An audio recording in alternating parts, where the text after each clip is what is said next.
Good evening to Good evening to all the viewers who are watching live and will be watching on the recorded version. This is me, Orko Mukherjee, with you live stream from a different location.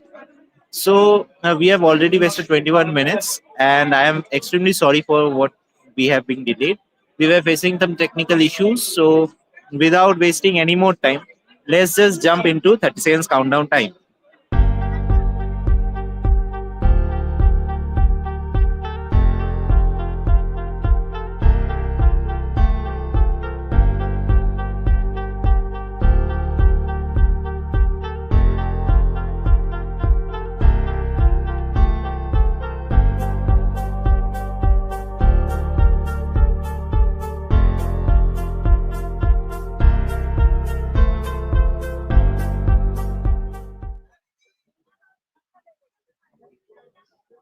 Good evening, all viewers across the globe. Good evening, sir. It's a proud privilege for all of us that we are hosting our 109th online CME session on 76th Republic Day. I'll request Dr. Narayan Kalyani, sir, to say a few words, and after that, we'll start our CME tonight. Kalyani, sir. Thank you, Bidyut.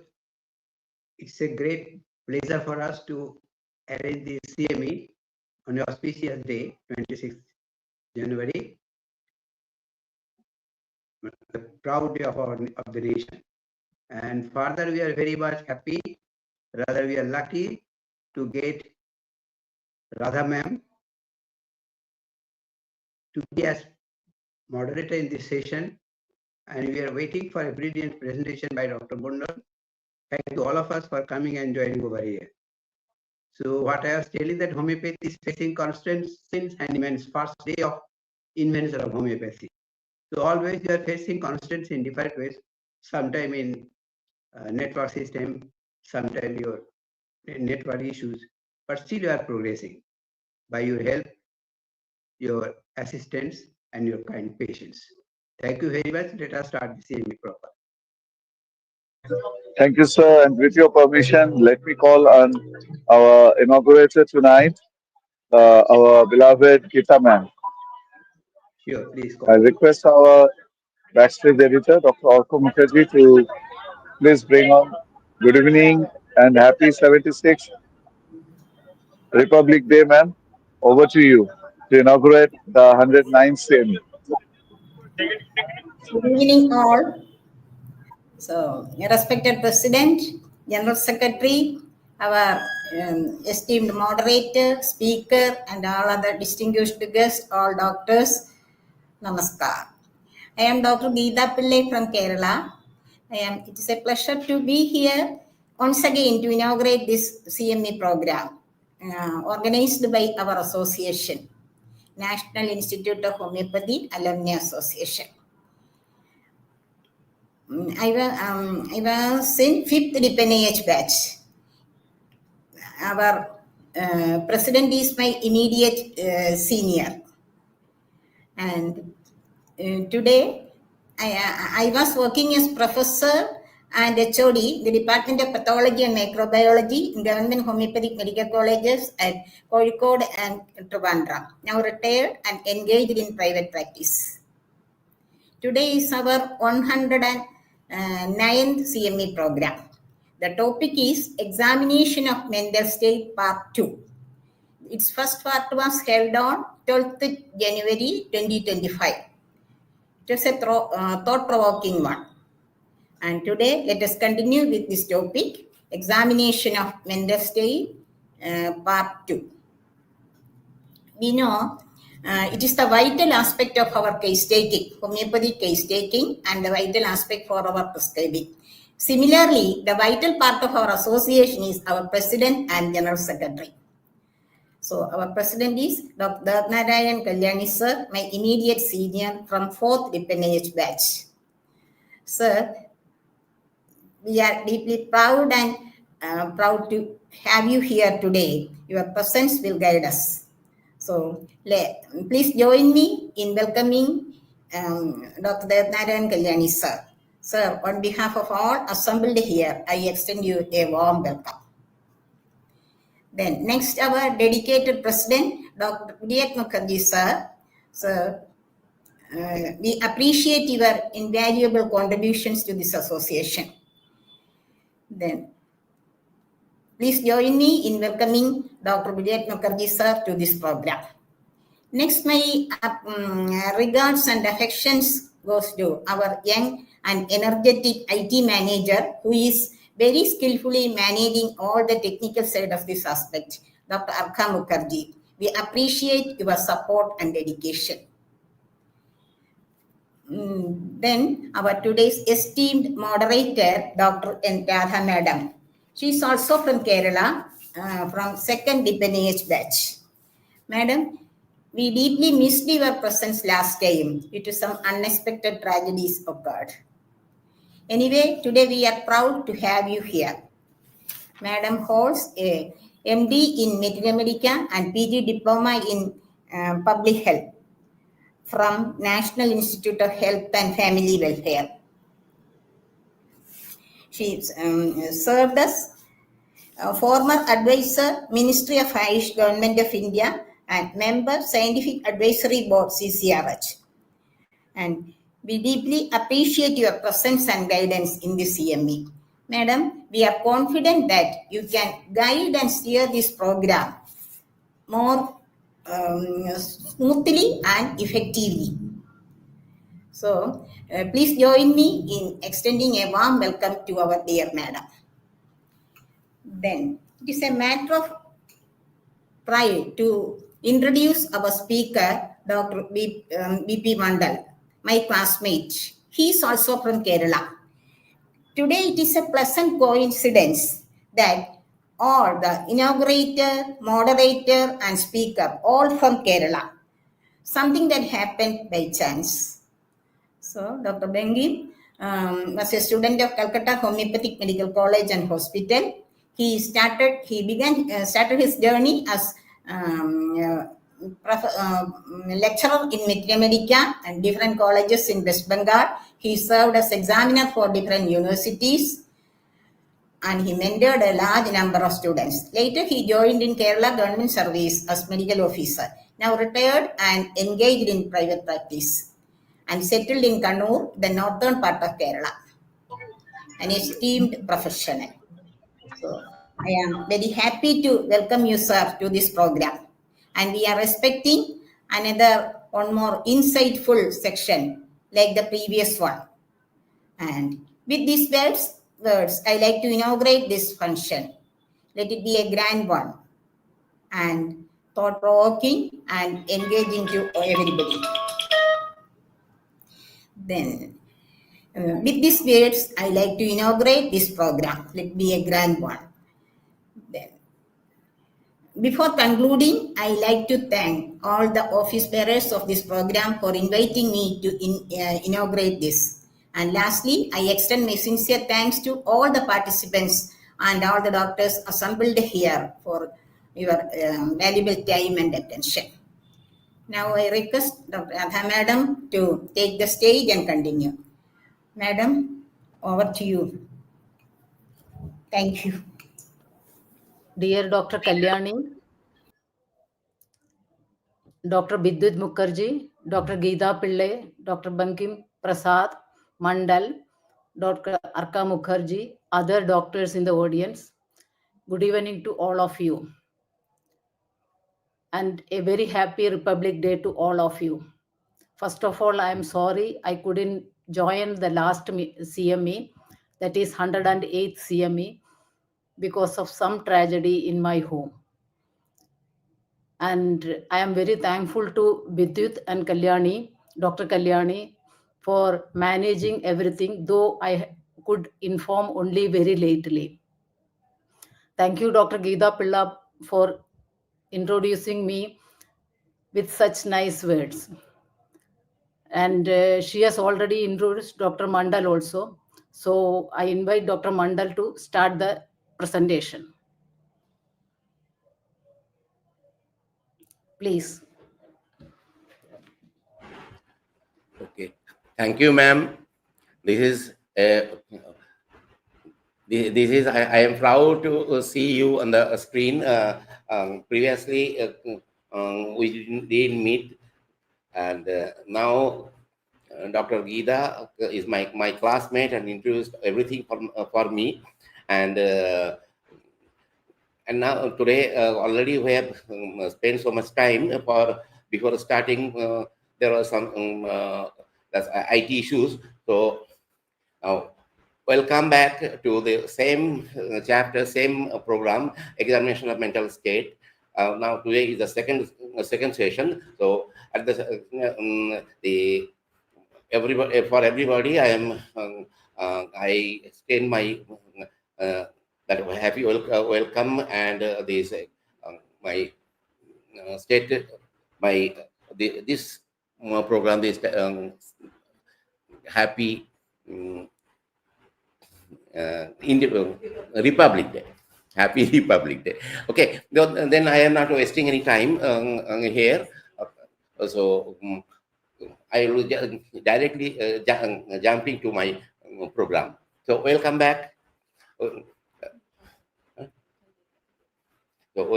welcome come back. This is a last session I have discussed on. I have discussed about the this first part of the examination of mental state. That is only this recapitulation of the case taking, what we have learned either in UG and sometimes in the MD classes also.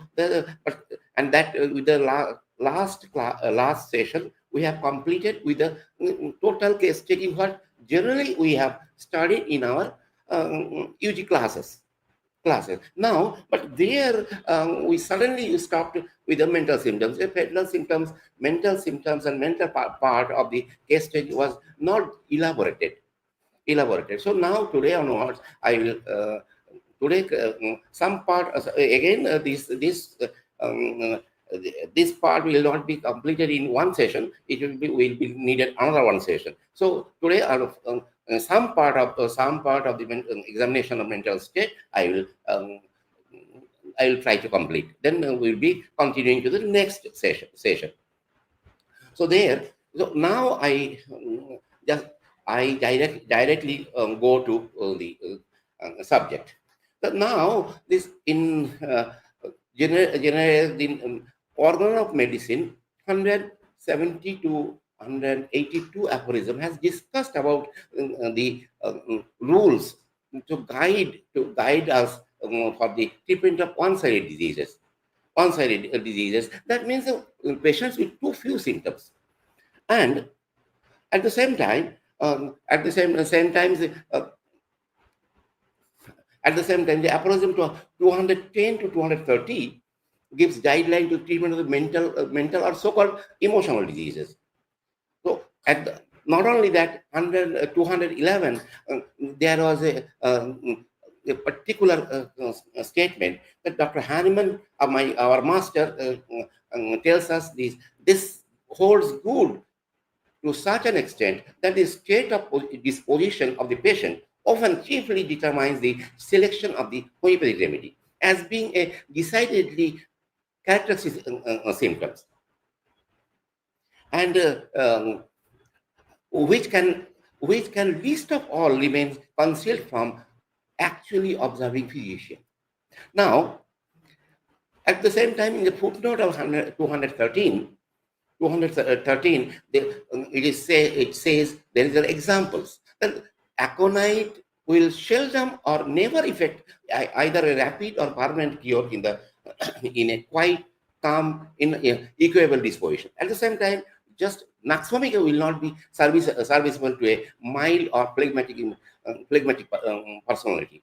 Pulsatilla should not be efficacious for a happy, gay, and obstinate person.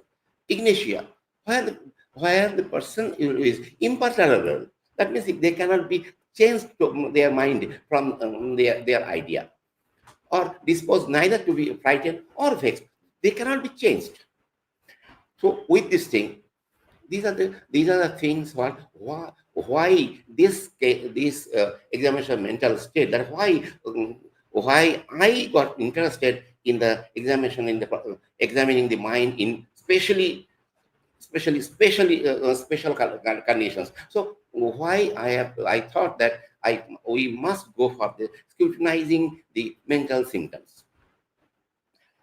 So then we are directly entering to the examination of mind. That is improperly. So previously also, last time also, I told that as soon as patient starts entering in the room, we must try to observe. They are in our in normal case taking. They are why we will try to observe the patient, the appearance, the examiner's overall impression of the patient, whether the patient is attractive or unattractive, impression of the dress or grooming, whether the patient is careless, whether it is meticulous, lozarico. That means it looks like a leper or very poor. Then comes physical appearance, peculiarities of postures, obesity, emaciation with visible deformities, or facial expression, whether it is alert, dazed, or perplexed, or anxious, whatever they like this. So alert, alert means watchful and ready to face any danger. Dazed or just stupefied, or stunned or bewildered as by a shock or blow, to sleepy mood, as if in a half sleep mode, perplexed, oh, so full of doubt, uncertainty, understanding, hard to understand, or confusing.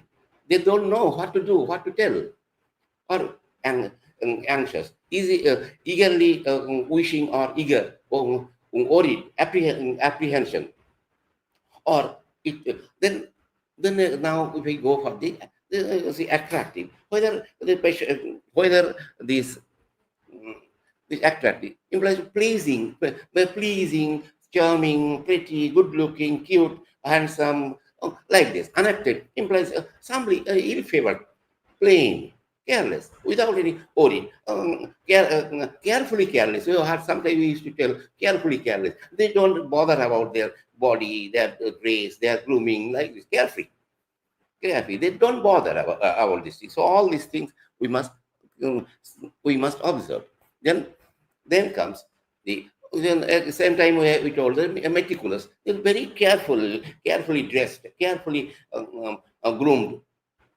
So finicky or scrupulous or fastidious, painstaking grooming. Or lozarico, looks like, that's what I told, looks like lepers, or looks like poor, or looks like a beggar, diseased person, or directly maybe leprous person. So then we must see their eyes. So if it is back and look, the patient may be a symptom of autism. It is a part of the autism. So I have given a example, given the definition of this autism. It is a pervasive order. It is developmental disorder characterized by variously by impaired social interaction, difficulty in communicating, problems with seeing or hearing, or repetitive behavior. So the repetitive behavior, no eye contact. These are the particular symptoms, particular characteristics of the autism. That means eyes open but without any contact, without any act, avoids eye contact, stares directly to examiner's eyes closed. But if with the same thing, there is a point that if the patient is in a case or gravely ill, no judgment can be made of his dress, grooming, posture, gait, bearings, clothing, its grooming, hair, nails, face.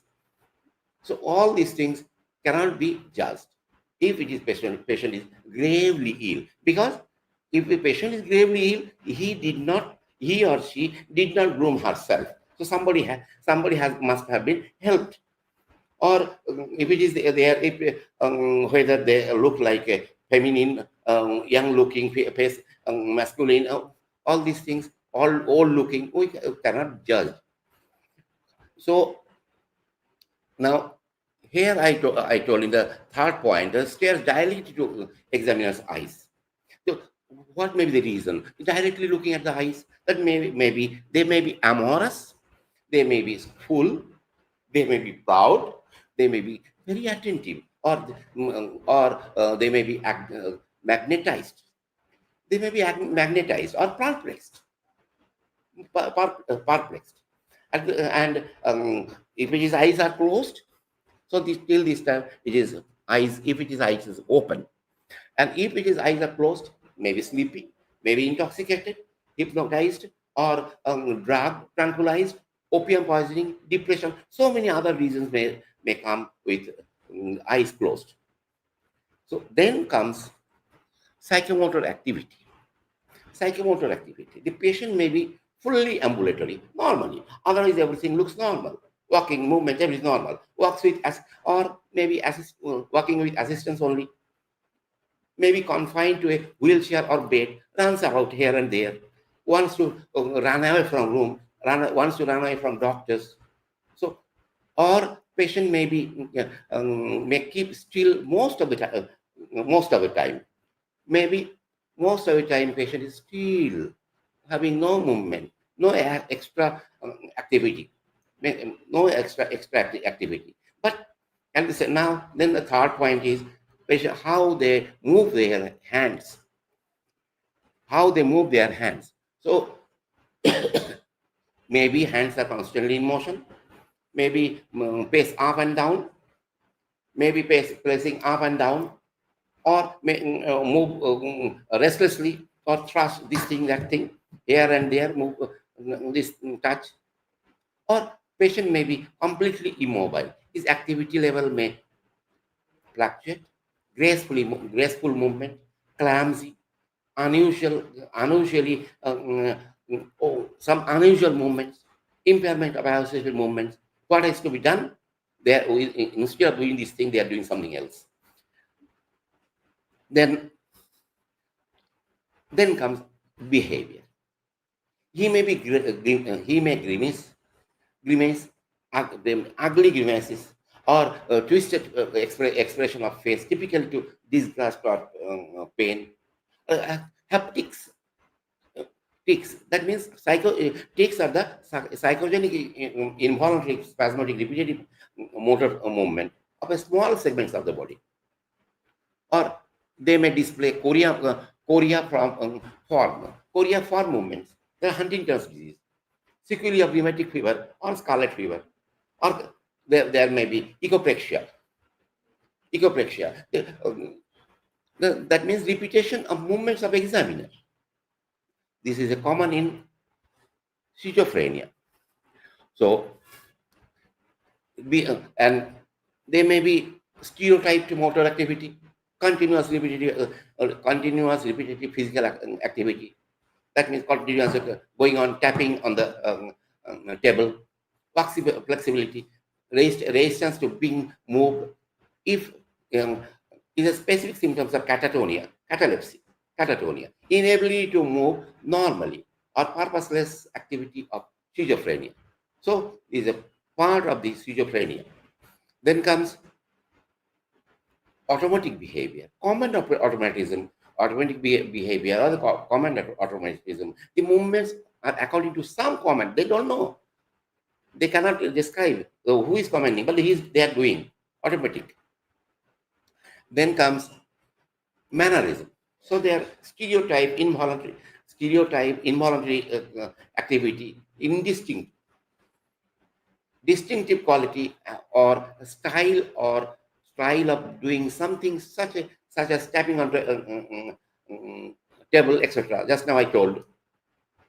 Negativism. When examiner asks to show tongue or give the hand, they withdraw. But they do the same when not asked. Then comes attitude towards the examiner. They may be cooperative, they may be attentive, interested, frank, seductive, defensive, hostile, playful, evasive, guarded, or patient may ongoing muttering. They may be muttering continuously. But sometimes in acute anxiety, patient may mutter. So it may be a normal thing also. In normally also they can do the same thing. Then comes obsession.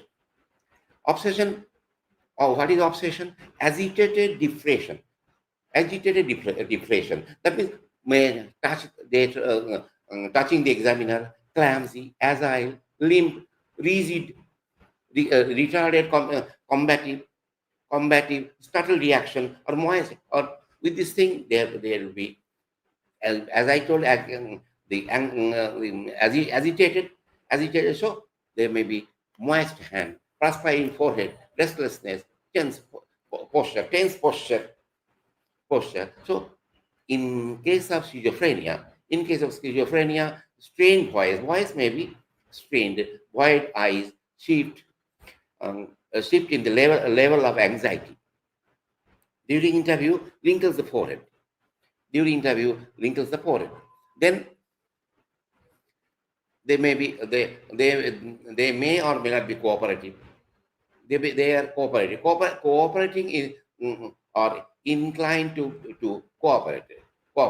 So they are obsession. All these obsession. The obsession for cooperation. So it may be, they may be attentive. So interested. They may be frank. Interested, having an interest, or frank, free in giving symptoms, or generous, open, or honest, or straightforward, free from reserve. So they everything they openly talk with a physician. Then comes your seductive. To be something disloyal, tempt to evil, or illicit, or illegal sex, or some entities, attract, or entities. That means attract or tempt to be offering pleasure, or defense. So defensive. So they are constantly feeling under attack, or hence quickly justify one's action. So they are very much reserved. So protective, repulsive, or a position of defense. In a condition of resisting, or being ready to resist attack or danger. So these are the all this comes on obsession. So they may be hostile, unfriendly, antagonistic, or showing ill will. They may be playful, fond of play or fun, said or done in fun, jocular. So when the examiner or the physician asks some question, they make fun of it. They make fun of it, and then they try to make jokes. So as if what physician asks question, these nothing is simple things, or they may do something mischievous. So it may be evasive, attending, seeking to evade, not straightforward, tricky, equivocal, misleading. So they're evasive, misleading, deceptive, avoid self-revelation. So they don't want to reveal themselves. So on the other, they frank. Just now I told you what is a frank. That means they frankly they reveal themselves. But here they are very self-revelation. They don't avoid self-revelation, or the guarded. So this slight difference between the evasive and guarded, the protected, defended, or defended. They're very cautious to talk, serious or uncertain prognosis. Or they tell something. They tell in this side. So they may be having some disease, and they name some diseases what is not connected with this thing. So they try to misguide us. Then along for this reason, for this purpose, I have just tried with these symptoms. So many rubrics we get in the repertory. That's grimaces, twitching, grimaces, twitching, flex extremities, chorea, striking head, expression, discoloration face, distortion of face. So all these things, then gestures, the gestures, walking, motions, restless, clumsy, awkwardness, clairvoyance, ataxia, all these things.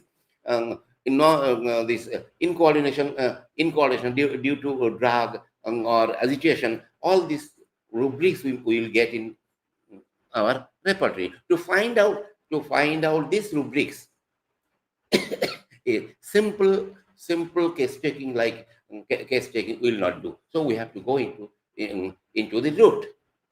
So detailed case taking is really needed. And then disturbance of motor behavior. There's psychomotor behavior, this is motor behavior. So the echolalia.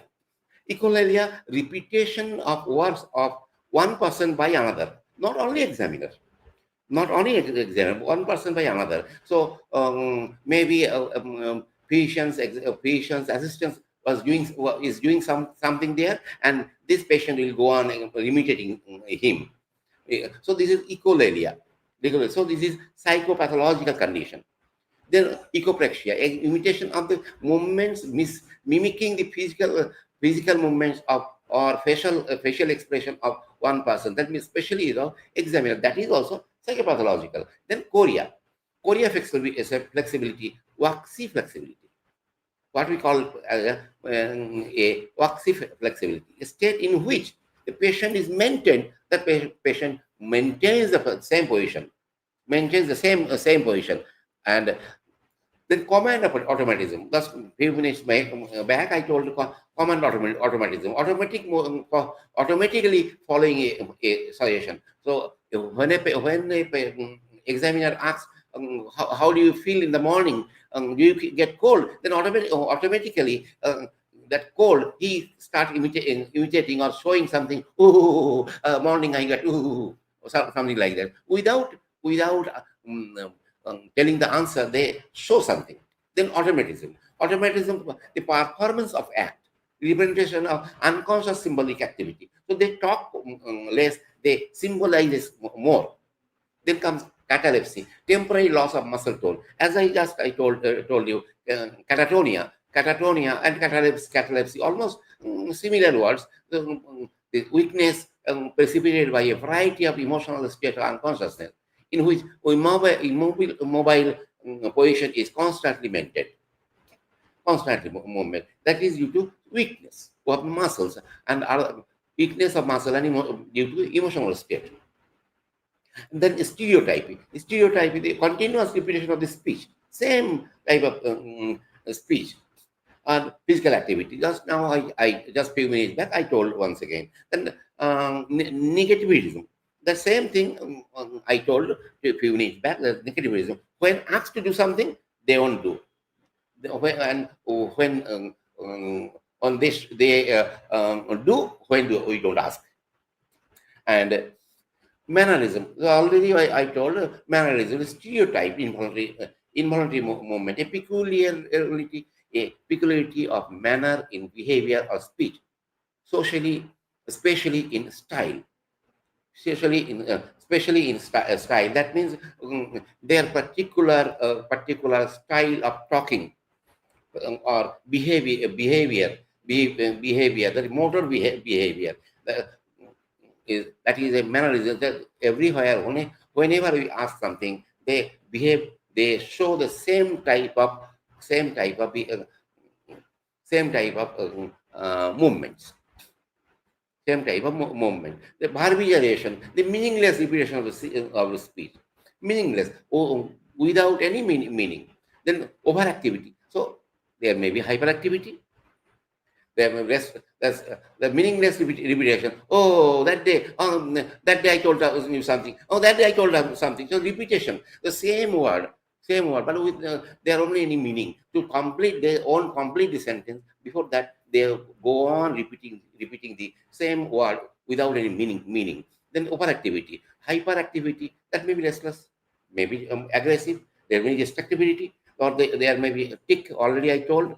Then then along with this thing, another point that means somnambulism. So it is motor activity during sleep.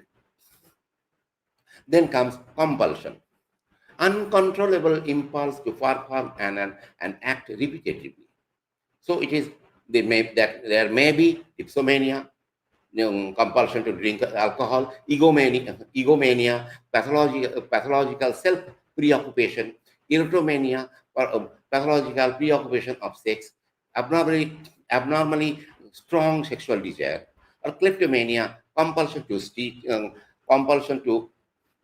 steal, or megalomania, pathological sense of preoccupation of self-emphasis, enlargement. Just what we taught, we have been taught into that about platina and all these things. Platina. So monomania. So monomania, that preoccupation with a single subject. Whatever we ask, anything, they roundabout way, they come to the same subject. So there is monomania or trichotillomania. That means intense desire, compulsion to pull one's hair. Okay, so these are this type of, that is a compulsion. Then hyperactivity, that's what the hyperactivity. Now this is hyperactivity, decreased activity or retardation, lazy, indolence, postponing, to make it delay. Delay. This is there will be something. Oh, not today. Today I am not well. Tomorrow I will do it. Next day, so like this they are going on postponing. They are intentionally delaying this thing because of indolence, because of the laziness. So they go on postponing. Let's say this thing we have learned, it is in the conium is the best example. So then they may do mimicry. So whatever simple imitative motion or activity of child, foolish, idiotic, imbecility, ludicrous, funny, absurd, essential movements of face, mind, and all these things. Then comes mood or affect. This is a very good. There is a special part we must try to understand, and we must hear properly. Mood is a prevailing emotional state of mind. Mood is the prevailing emotional state of mind. What we tell generally in the face is the mirror of mind. The same thing. Mood is the mirror of mind. We can tell in the same meaning. Mood is the emotional feeling tone. Mood is a state of mind. Mood is a state of mind, and emphasizes the constraining or pervading quality of the feelings. The humor, morose, sullen or silent, anger, gloomy, courageous, all these things comes under mood. So these are we can in three different style we can define the mood. It is also told as affect. Then the mood is of three types: subjective mood, objective mood, and empathy. Subjective mood, objective mood, and empathy. Please bear us. We are facing network challenges. Okay. Now,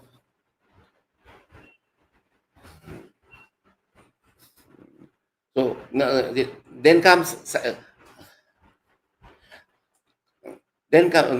Now we can go to the subjective mood. Subjective mood, that means as a patient. As the patient states what patient tells about his mood. How does he feel? Depth of his how does he feel, and how does he feel about depth of his feeling, intense of the feeling. So sometimes duration of the feelings, fluctuation of the feelings. So subjective mode. That means patient feels, and then patient will tell Patient will tell, oh, it's a simple thing. They emphasizes. They trying to emphasize. So they are trying to let examiner know about the intensity of his feelings and how long he was having feelings, duration of the feelings and feelings. So now the subjective. So these are then there are very various examples, various type. So these are these examples of subjective mood. That means irritable, excessive irritability, irritable, excessively sensitive, panicky, overpowering pride, terrifying,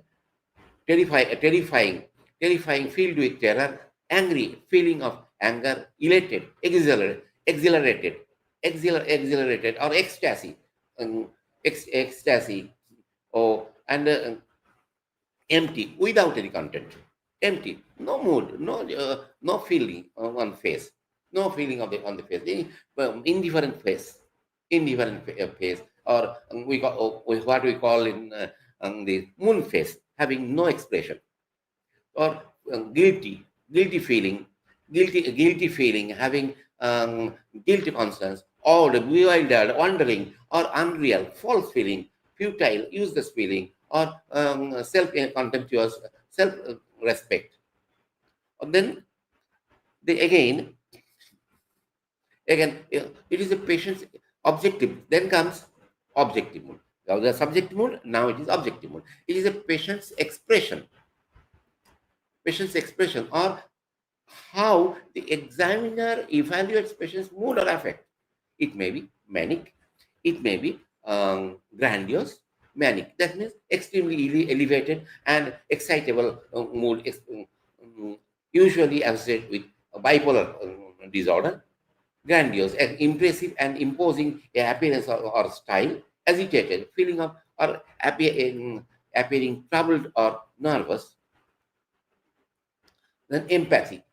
It is an appropriation of the patient for the matter, or it is an emotional expression appropriate to the content and culture, or placing oneself in the patient's position to evaluate the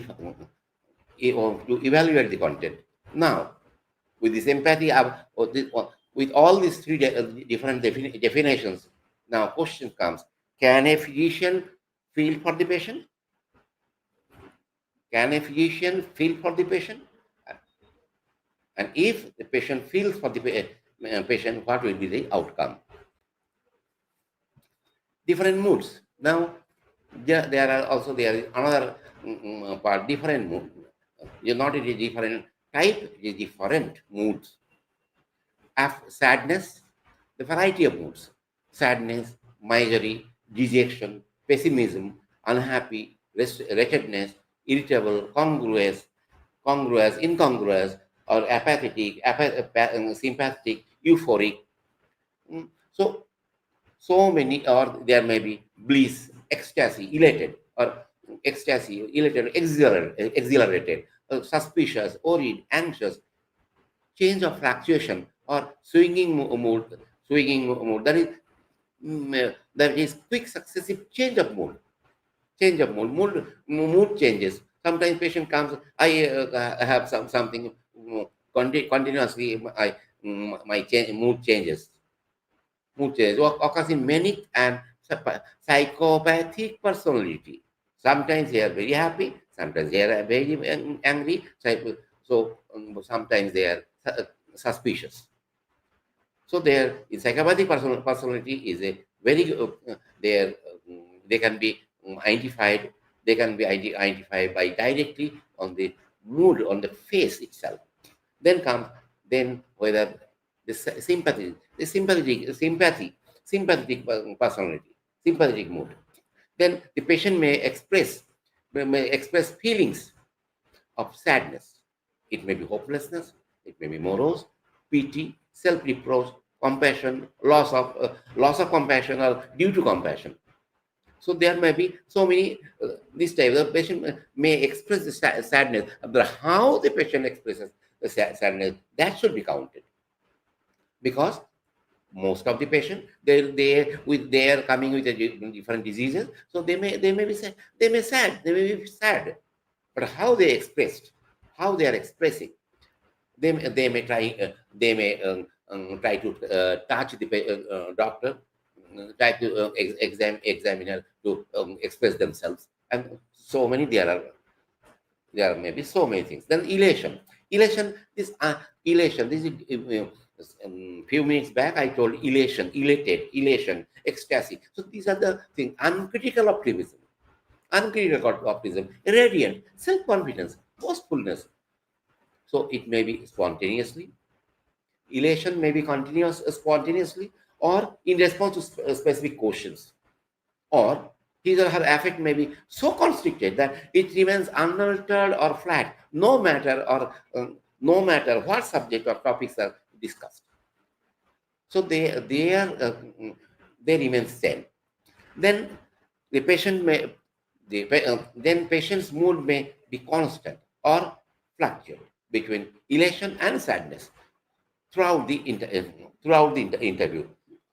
So then comes whether this mood is appropriate or inappropriate. Appropriate means it is harmony. It is in harmony with the content of thoughts and the expression. And inappropriate is not in harmony with the is displaced mood and the content of thoughts. Then disturbance in the affect. So disturbance, that means inappropriate, it must be talked about, not the perfect. Appropriate is normal. Then inappropriate thought is disharmony of affect, mood, or ideation. They do something, express something. They tell something, express something. So these are the inappropriate affect. Then comes pleasurable affect. The euphoria, pleasurable, that means they feel pleasure. The patient feels pleasure. Patient is in ecstatic condition. They feel they feel very pleasurable. They feel happy, in happy mood. Euphoria, the heightened feeling of psychological well-being, inappropriate to apparent events. Inappropriate. So that is pleasure. They get pleasure, elation, confidence, and enjoyment associated with increased motor activity. Elation. That means here I can tell one example. That means it is said in the Materia Medica that murex patient they may be they may be having erotomania, but they try to maintain this thing and to hide from the others. They run here and there. They do so many work. So motor activity is more. So this is elation. So the elation in this sense, it may give us an idea about murex. Then comes exaltation, intense elation with feeling of grandeur. Intense elation with a feeling of grandeur. These are everything. Then ecstasy. Ecstasy. So previously I told elation, ecstasy in the same line, same definition, but there is slight difference. The feelings of intense rapture, not rapture. It is rapture. The overwhelming emotion. Too much. Ecstatic. So all these are pleasurable. So the patient feels pleasure, but then unpleasurable. There's depression. Depression, psychological feeling of sadness or grief or more. That's mourning. Sadness, mourning is sadness and appropriate to real loss. This is reality. There may be a real reality. Then comes your anxiety, apprehension due to danger without any appropriate cause in reality. That is anxiety. The apprehension, there will be apprehension, but without any real cause. But fear anxiety due to consciously recognized and realistic danger. So anxiety and there is a without reality. This is reality. These are reality. Then comes agitation. Then agitation, that is also anxiety. But in agitation, these are severe motor restlessness. Along with this thing, they go on walking this side, that side. They may press their hands, hands, and they go on murmuring, they go on talking. So these are the, along with anxiety with excessively severe motor and restlessness. Then comes tension. Anxiety associated with increased motor and psychological activity. That is unpleasant. And tension is unpleasant anxiety. Unpleasant anxiety. Where there may be motor and psychological activity both. Panic. Acute intense anxiety with or without reality. There may be there may be reality or not. Is the acute intense anxiety. Their pressure may be increased, their heart rate will be increased, they may faint, they may shout, they may shout. So these are panic. They may run out, they run away. So then comes apathy. Apathy, that means detachment or indifference. The apathy is dull emotional tone having no connection with the reality. This is apathy. They have had something, but they are having no reaction, no reaction. Then ambivalence, the coexisting of two opposite impulses towards same thing in the same person at the same time, love and hate. So I love him so much, but his this behavior I don't like. His I love him love him so much, but this part is not bad. So I hate him. But this part is really I like. But as a whole, I hate him. So this type of things, ambivalence. So this thing. Then comes aggression, forceful goal, aggression. That means direct action that may be verbal or physical, and that is the motor counterpart of the affect of rage, anger, and hostility. In both all rage, anger, and hostility, the motor part is either they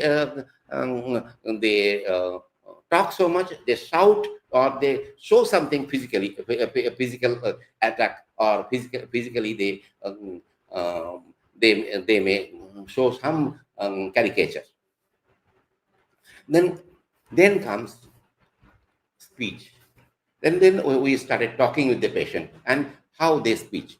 They speak either fast, slow, sudden interruption in the flow of speech, volume.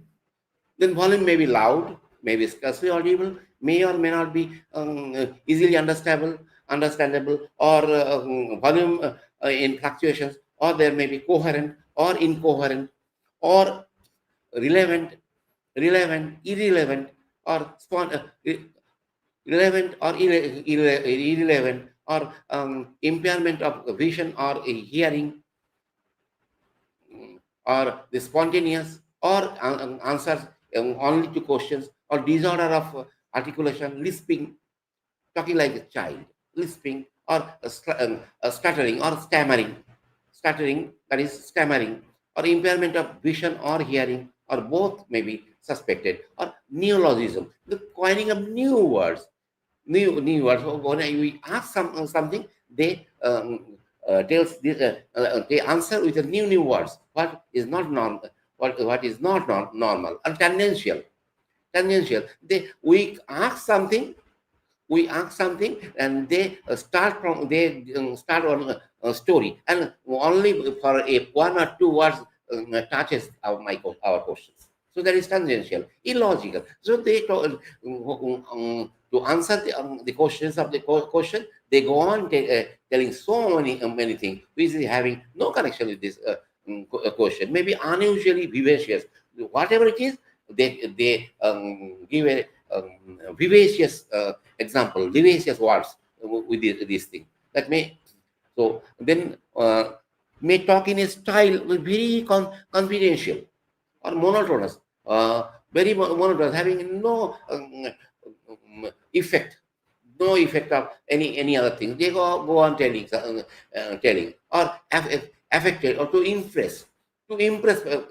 They use some words which impresses to impress the examiner, or he may have words finding difficulties. So when they talk, they suddenly they get stuck with they don't get a word, a word. Echolalia.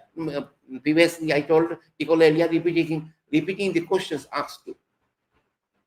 Automatically involuntary repetition of language or sound by someone's word spoken in his or her patient. That means that is with this question, this thing, echolalia in speech. Echolalia in speech is a we can remember this symptom is present in the Ginkgo metallicum. So like this, so many things it's suggest a direct suggestion. We get a direct suggestion to Materia, some drugs.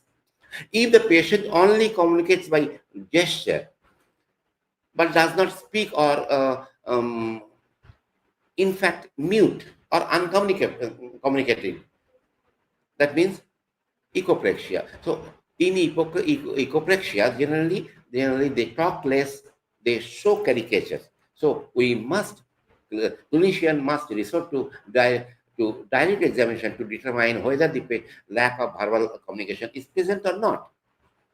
So it may be an isolated event or an overall pattern or diminished response event, or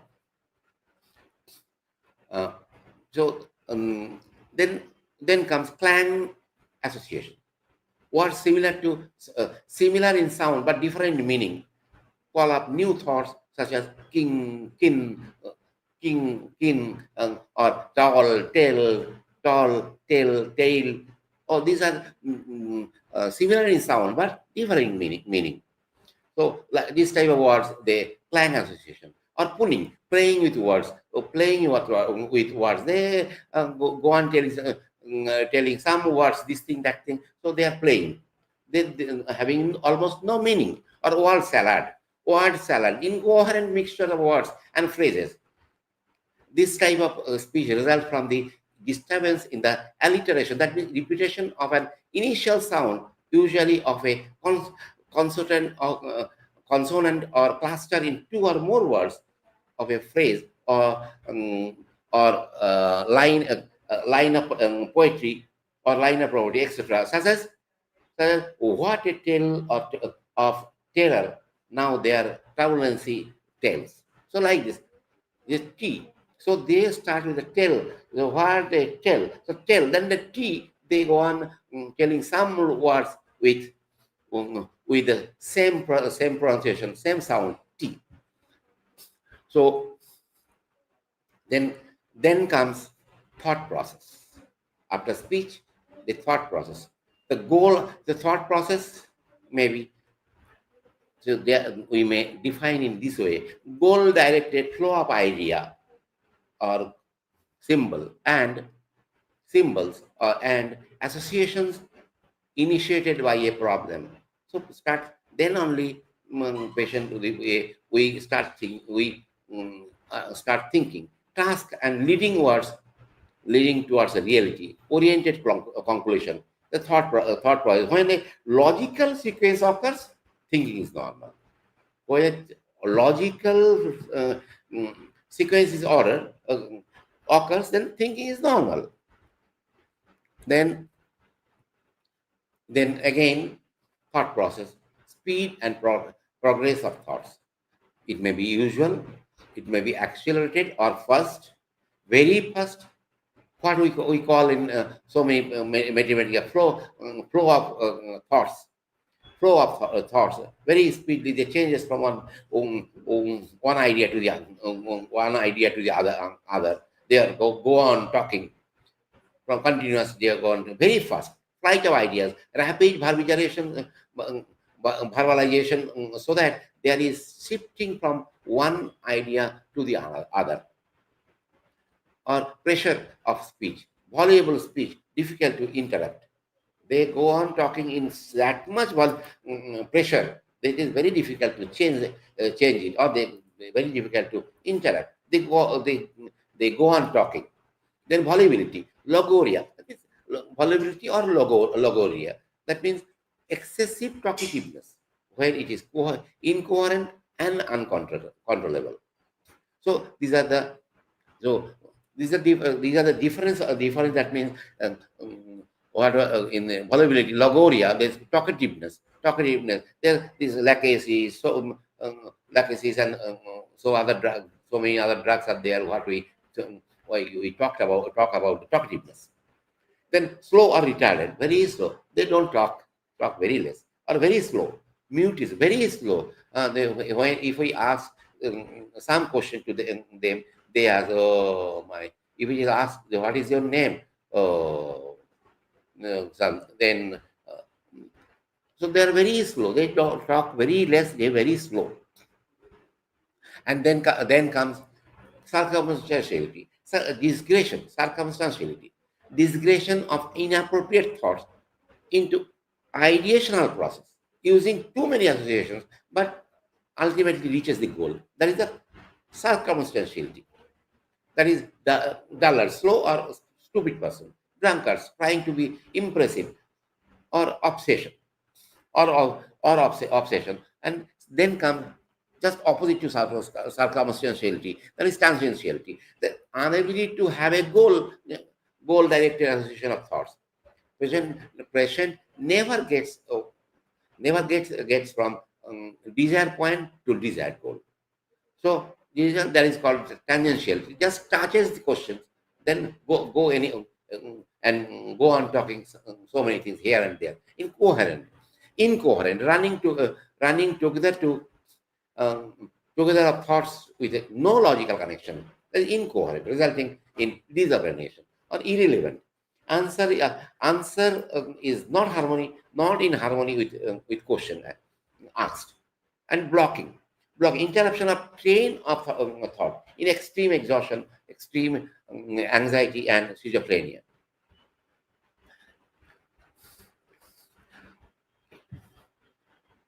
Then clang association. It is groups of words chosen because of the catchy way they sound, not because of what they mean.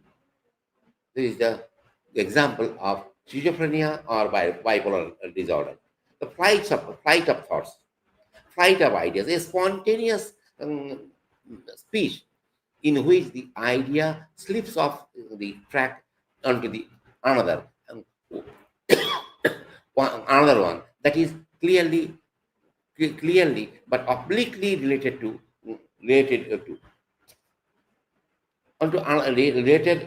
or onto another one that is completely unrelated, also called loose association. That means what he was talking of something, and suddenly they start talking some other story. He was telling some story, and then suddenly from him, after getting a word or some sentence, suddenly from that point they switch on to the other story. So that is flight of ideas. Then comes thought deprivation. No thought or idea is present. So apathy, indifferent, perseveration, repetition of same word or idea in response to different questions. There is perseveration. The same word or same idea, same answer with different questions. The word salad, a severe form of disorganized thinking and speaking. That means it occurs in the word salad. I just a few minutes back I told word salad, different type of word they use, different type of word they use. That is called word salad. A severe form of disorganized thinking and speaking. It occurs in dementia, bipolar mania, a brain injury, or schizophrenia. Then comes our form of the thought association, the form of thinking, thought association. Then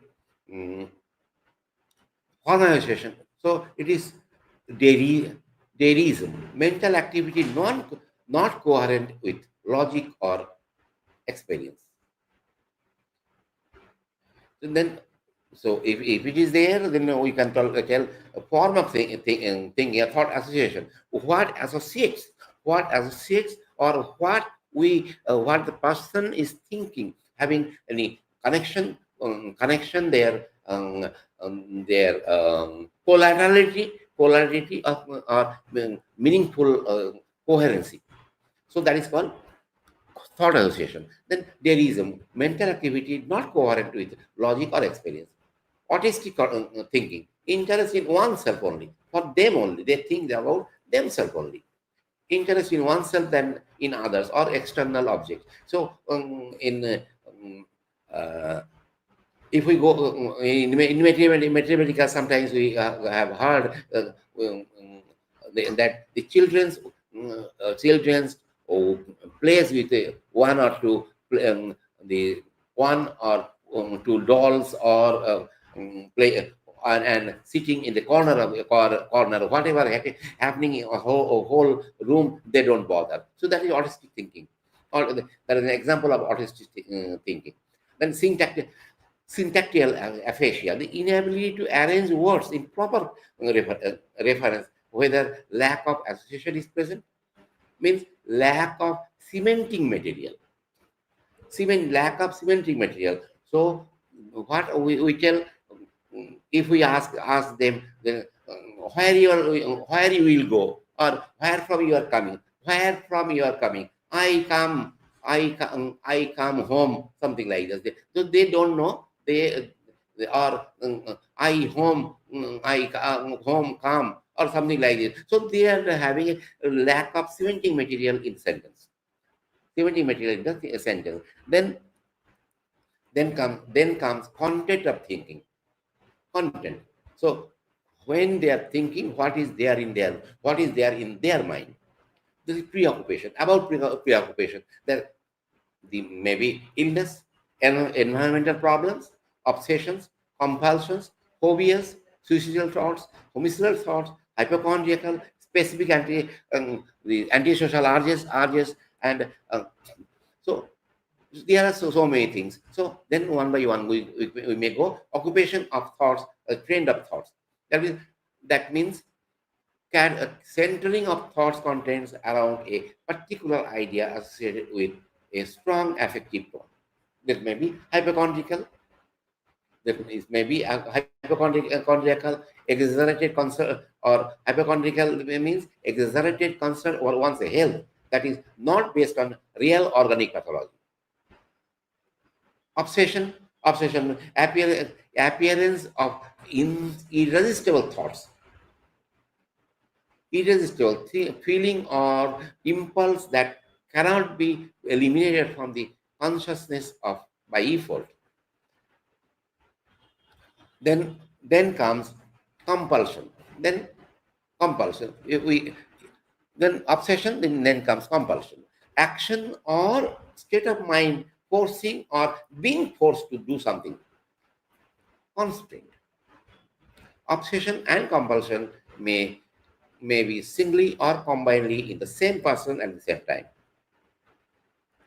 Then comes phobia. Exaggerated and invariably high pathological dread of some specific type of stimulus or situation. That may exaggerated and invariably pathological dread of some specific type of stimulation or situation. That means it may be acrophobia, dread of high places, agoraphobia, dread of space open or closed, from which escape is difficult. They feel the escape is difficult. Algophobia, an abnormal fear of pain. Claustrophobia, dread of closed space. Zoophobia, feeling of animals. Anthrophobia for human, fear of human.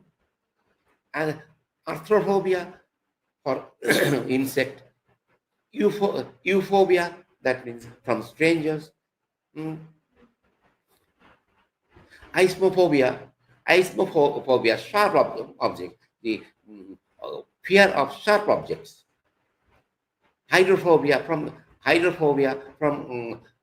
fear of water. Nyctophobia, fear of darkness. Fear of darkness. That is, and photophobia, fear of light. Trypanophobia, fear of needles. Gyphirophobia, crossing a bridge. Then like this, so many things will come. Fear of spider, arachnophobia. So like this, or fear of snakes, ophidophobia. So there are so many phobias are there. Then comes delusions. So it is a false and firm belief which is impervious to reasoning and which is not in harmony with the patient's age, education, and cultural background. So once again, it is a false and firm belief which is impervious to reasoning and which is not in harmony with the patient's age, education, and cultural background. So then we can talk about the persecution. There are delusions. That means persecution. A false belief that one is persecuted. Where this example is found in litigious patients, quarrelsome patients, where they are systemized, isolated, diffused, and pervasive suspiciousness. So this is a part of another suspiciousness. Then there may be reference. The false belief. These are the type of delusions. The reference. The first one is a persecution. Then comes reference. The false belief that behavior or others refer to oneself, himself. Grandeur, exaggerated conception of one's importance. Grandeur, or control or influence. False feeling that one is being controlled by others. Jealousy, suspicious, one spouse suspecting the fidelity of others. Faithful, devotion to duty or to one's obligations, or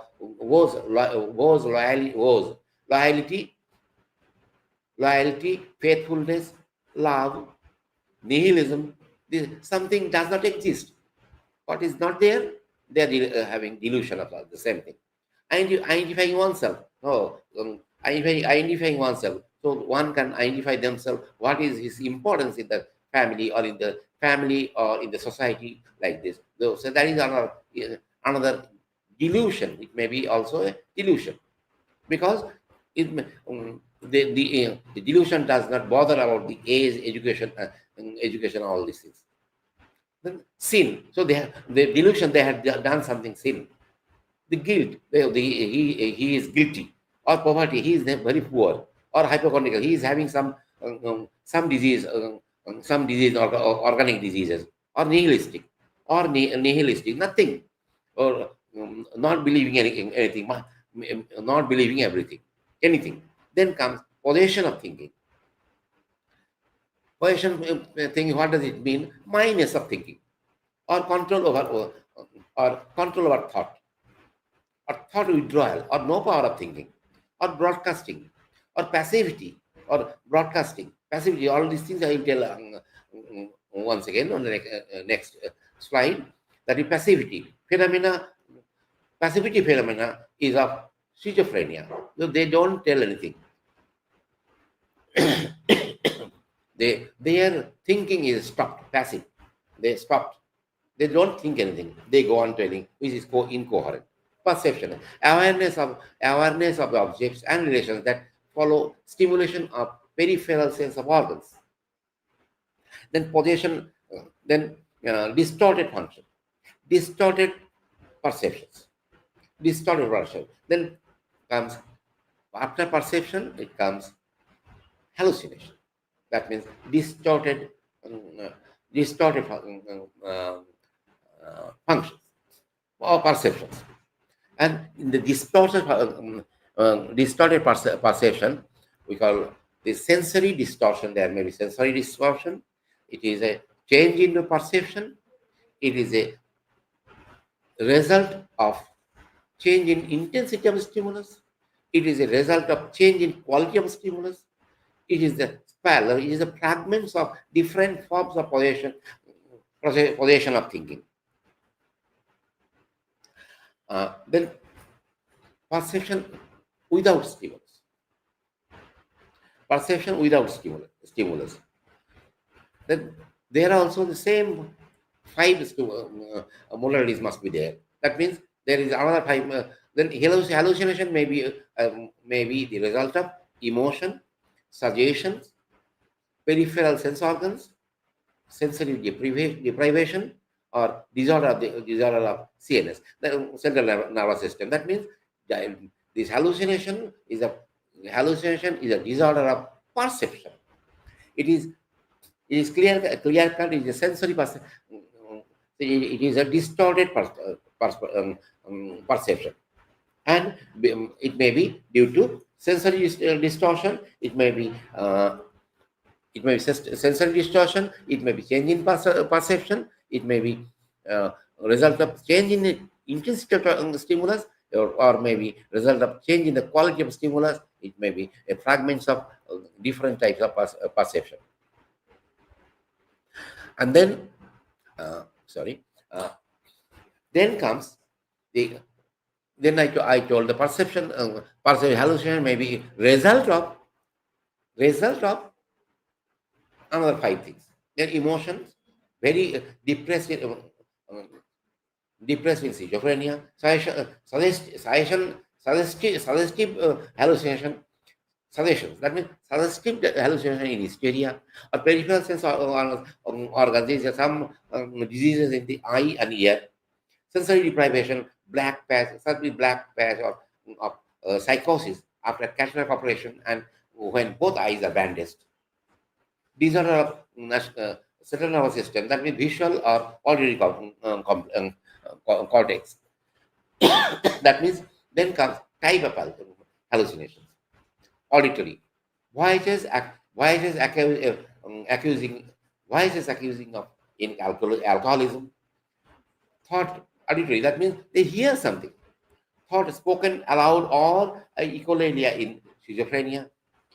Temporal lobe epilepsy, middle ear or internal ear disease, midbrain diseases, lesion or of thalamic projection of auditory cortex, or in all these type of diseases, a patient, the patient may hear, they get a auditory hallucination.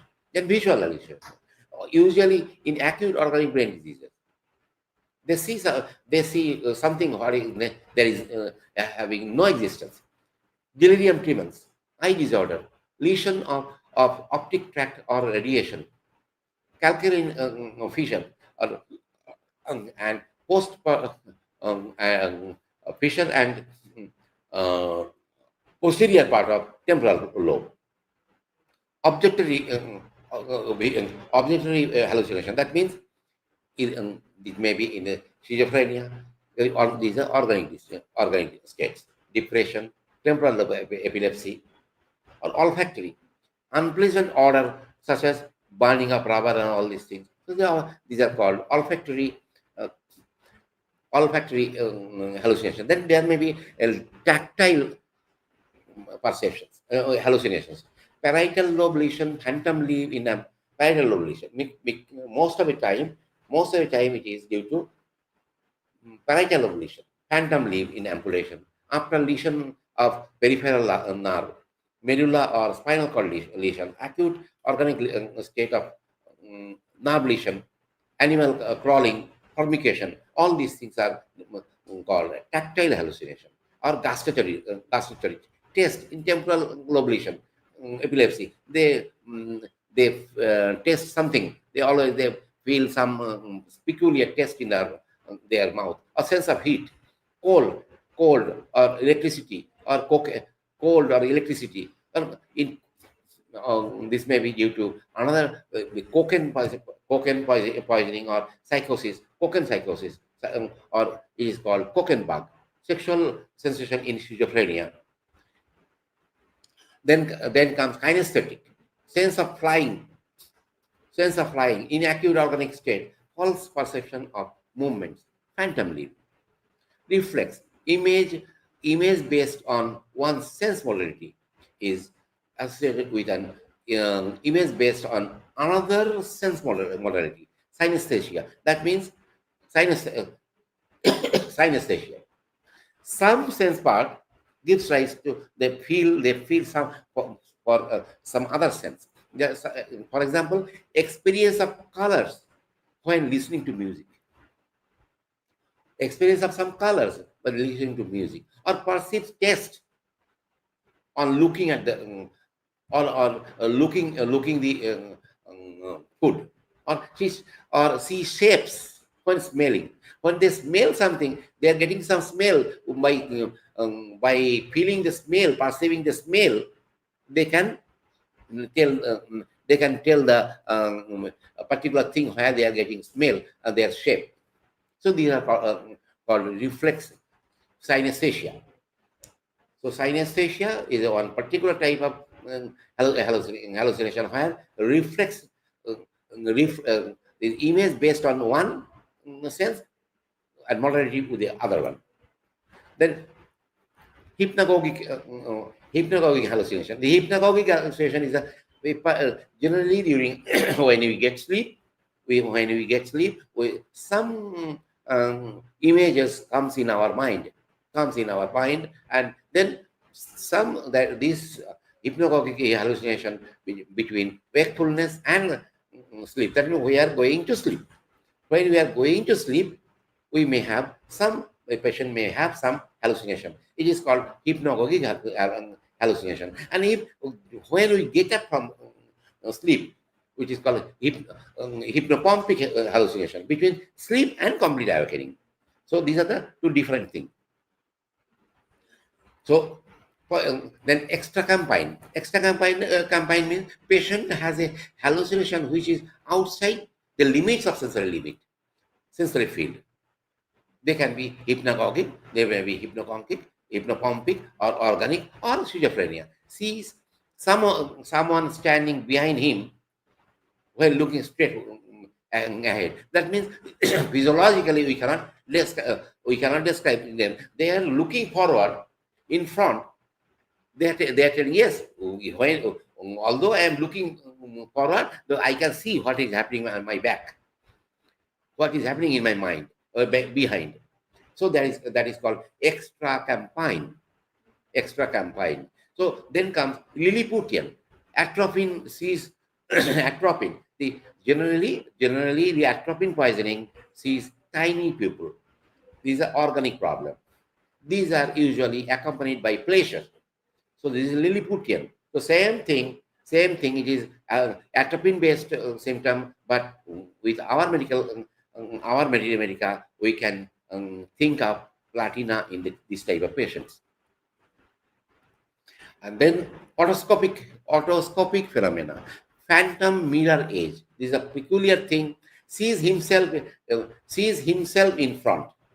Generally in cinema and all these things, sometimes it is picturized like this. Their mind comes outside, their psychological, their inner being comes outside, or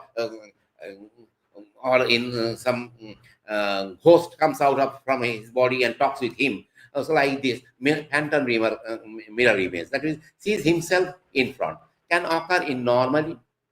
It can occur in normally when the person is philosophical. if they are almost a philosophic idea, mind. So when the patient is very depressed, emotionally disturbed, tired, and exhausted, or at the same time, when depressed, emotionally disturbed, tired, and exhausted, hysteric, so schizophrenic, artists and poets, epilepsy, and focal lesion of parietal and occipital cortex, toxic infections of the base of the brain also can give the otoscopic phenomena, that means phantom mirror image, or the negative otoscopy. These are another type of otoscopy. In certain organic states, where patient looks into the mirror but sees no image. So then comes pseudo hallucination, a type of mental image which, although clear and vivid, lacks substantiality or perception. The pseudo hallucination. They are known to be not real perception. Occurs in attention-seeking people, in hysteric people. This is to attention-seeking. So hysteria. In hysteria, hallucinations are in hysteria. They see pseudo hallucination or negative hallucination, disorder of time perception. So we are all aware of the influence of mood on experience of time. When happy, time flies. When sad, it drags. In severe depression, the patient usually finds that the time passes too slowly and feels that time stands still. But at the same time, in manic people, feels time passes too quickly. So these are for two different things. We have so many few medicines in our Medica, along with the other symptoms. We can choose this helps to choose our remedy. In acute organic states, some patients with deep lobe lesions, that means suprachiasmatic nucleus in hypothalamus, or cerebellum,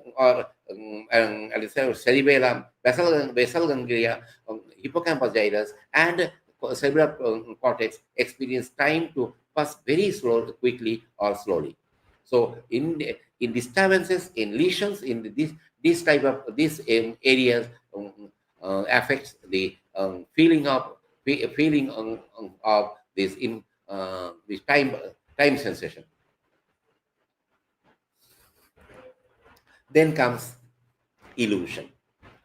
Then comes our illusion. That means this change in intensity of sensations.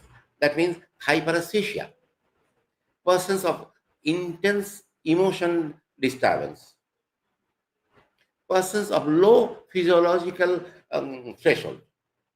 Hypochondriacal personalities, neurotics, very much sensitive to noise, or this may be also due to anxiety. Anxious and depressed patient can hear voices of other people seem to come from a long way.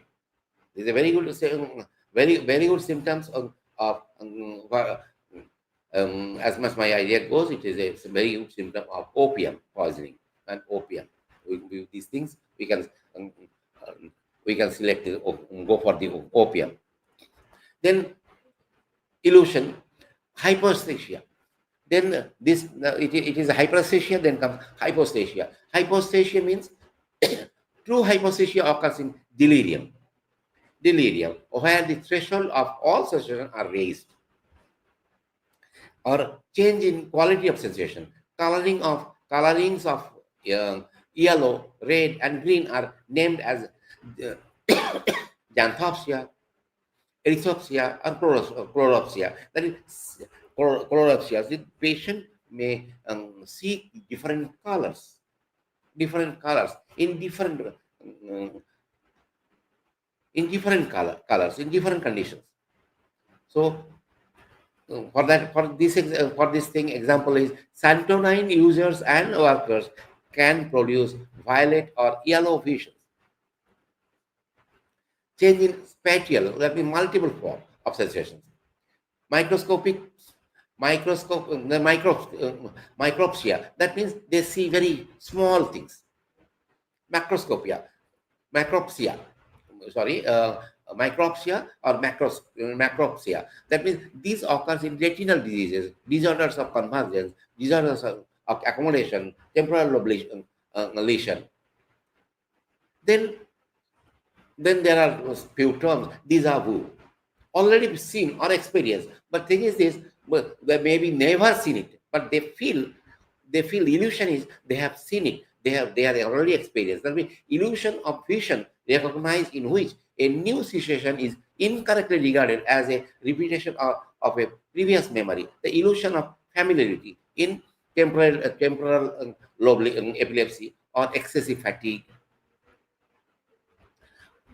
Then comes déjà entendida. First one is déjà vu.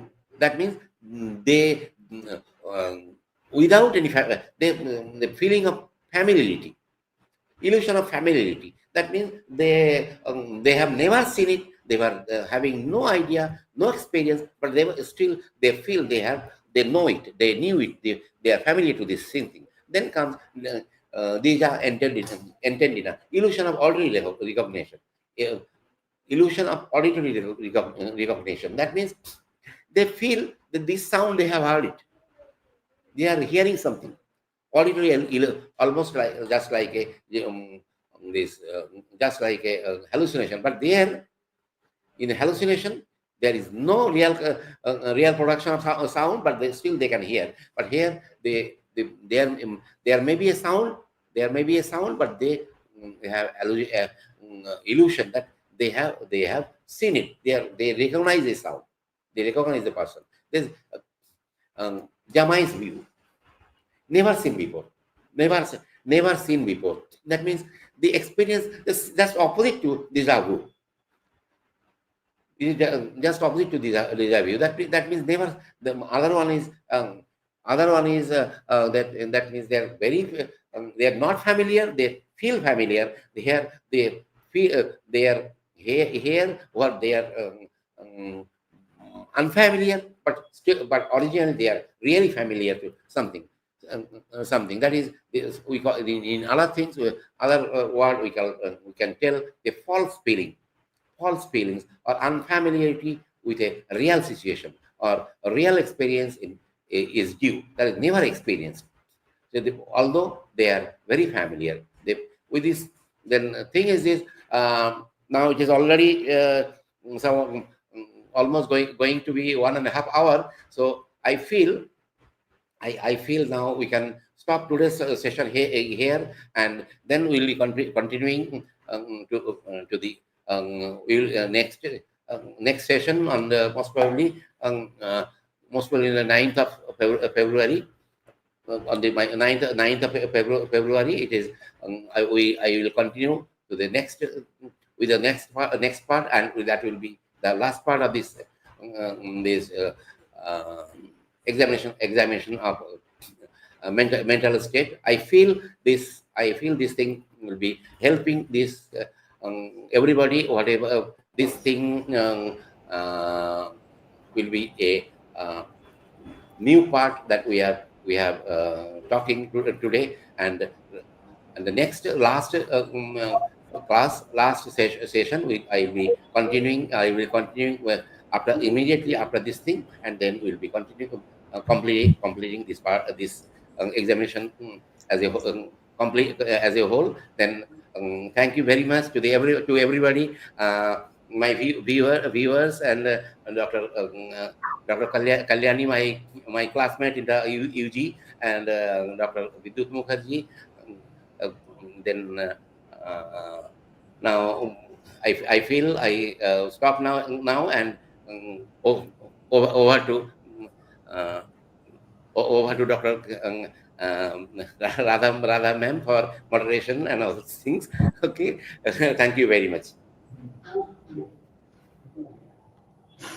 Dr. Mandal, you have explained well how to examine the mental state of a patient. Each and every point you have explained in detail with examples to make it more clear. whether it is the appearance of the patient, mood of the patient, speech or behavior, whatever it is. How that point helps us to diagnose the case even, you have explained very well. So we are eagerly waiting for the next session to listen. It is also, if you could suggest some homeopathic medicines for different points, then it would have been more useful. Okay, Last the session, last pardon? Yes? Okay, last session you have explained how to take a case. That was also a very useful session with all the audience. I think they all could understand very well how to examine take a case. And this session you have explained how to examine the mental state. Normally, examination of the mental state is taught in very detail to every doctors, whether it is conventional medicine, homeopath, ayurvedic, or whatever it is. But for conventional medicine doctors, it is usually used for diagnosing a psychiatric case, diagnosing and prescribing the medicines. But as a homeopath, to us it is essential for every case to know the mental symptoms, because our prescription mainly depends on the mental symptoms, and that will be more useful if we have a good mental symptoms. If we get even in children's case, pediatric cases, we use the mental symptoms to select the medicines. Example, Sina, Camomilla, Staphysagria, all these cases, with a single mental symptom, we can select the medicine and cure the case. So that is one of the important factor in case of homeopathy. So thank you, Dr. Mandal, to explain in detail. And thank you for the organizers to make me a part of this wonderful CME. You are organizing CME since very long, which is very helpful for the homeopathic doctors, sitting at the comfort of the home and listening and improving their knowledge. So congratulations to the organizers of the National Institute of Alumni Association. Over to Dr. Bidyut.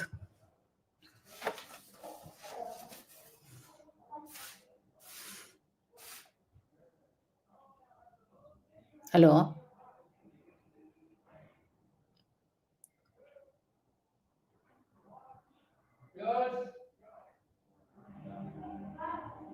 Hello.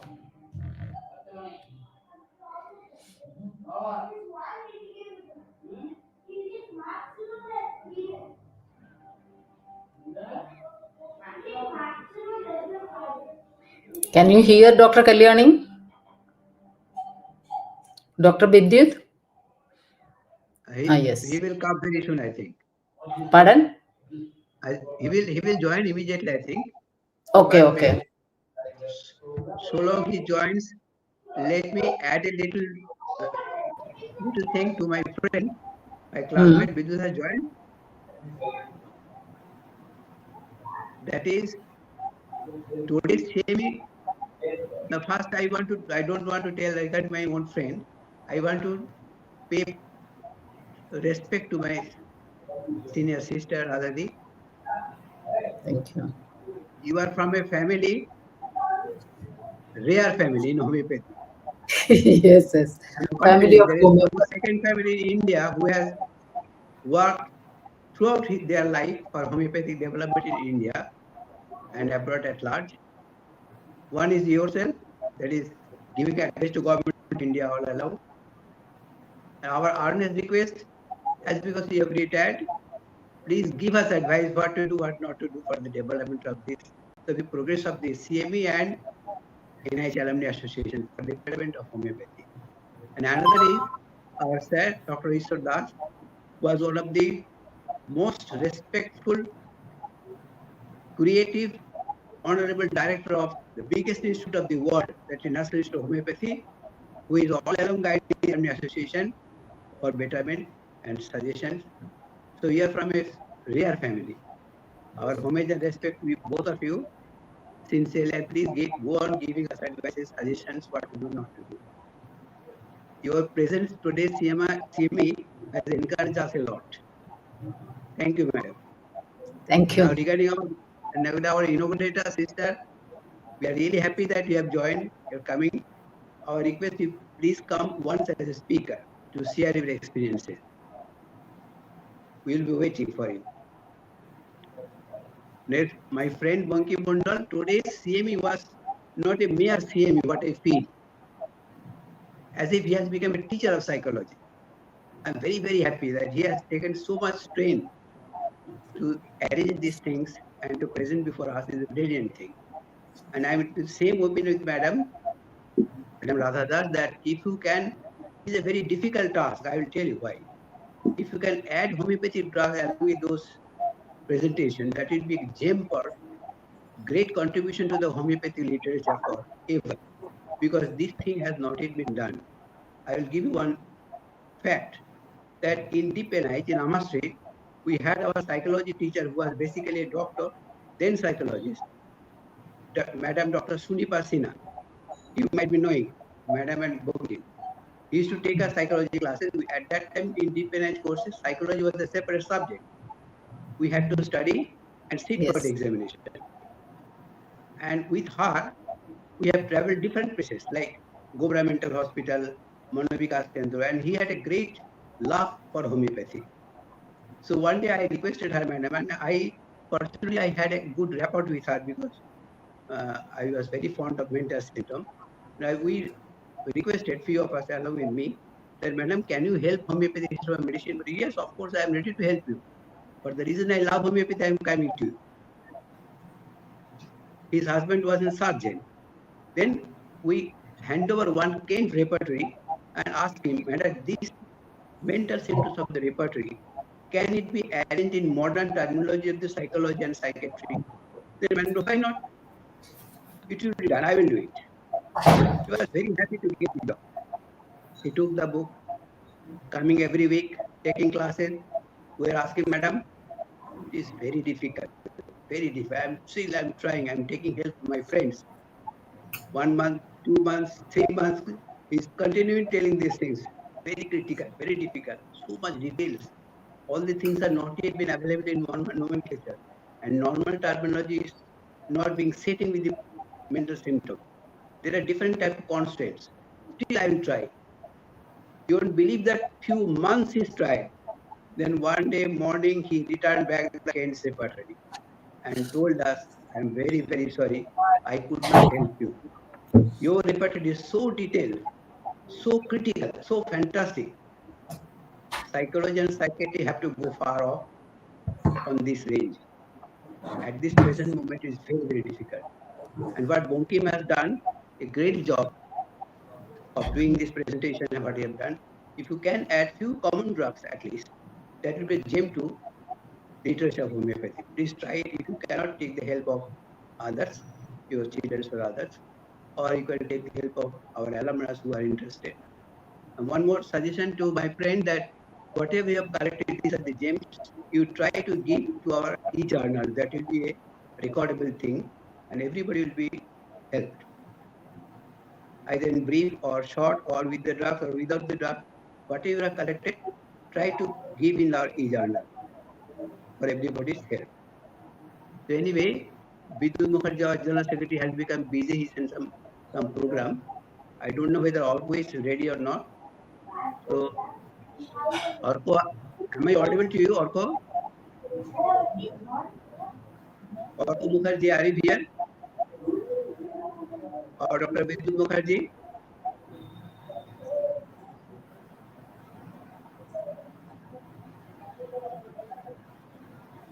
Okay, so long here he is not joining, let me add few things what is coming in my mind. So I had a conception, I had a doubt that why homeopathy could not anchor so deeply in other countries of the world than or like India. Started in Germany, traveled in America, Europe, and other countries. But why homeopathy was so much acceptable in India and taking tremendous anchorage in this country? That's why at that time it was developing underdeveloped country. Orko has joined. Orko, are you there now? Mukherjee. So I used to think about it. Then what is my idea? What I have realized that it was bound to be anchored in India. Homeopathy is the best soil, fertile soil, most fertile soil for homeopathy. That is India. Because India, from very beginning, it is a country of thinkers. All of us are the family members or descendants of some rishis. You must agree with me that all of us, we are having one Buddha in India called Good evening, sir. Radha in the book of Buddha. Hello, Bidyut. Actually, sir, I am in a party. Somehow also is arranging from a other room. We thank everyone if we can hear it. Also, and Kalyani sir, please conclude the program, please. Please conclude. We'll talk to you. We thank everyone to be in the CME tonight, and we any further questions. Uh, we are expecting a lot of questions in the last concluding part of February. So with that, and thanking all the panelists, all the respective personalities of the screen, and we are returning back to also our backstage editor, Dr. Mukherjee.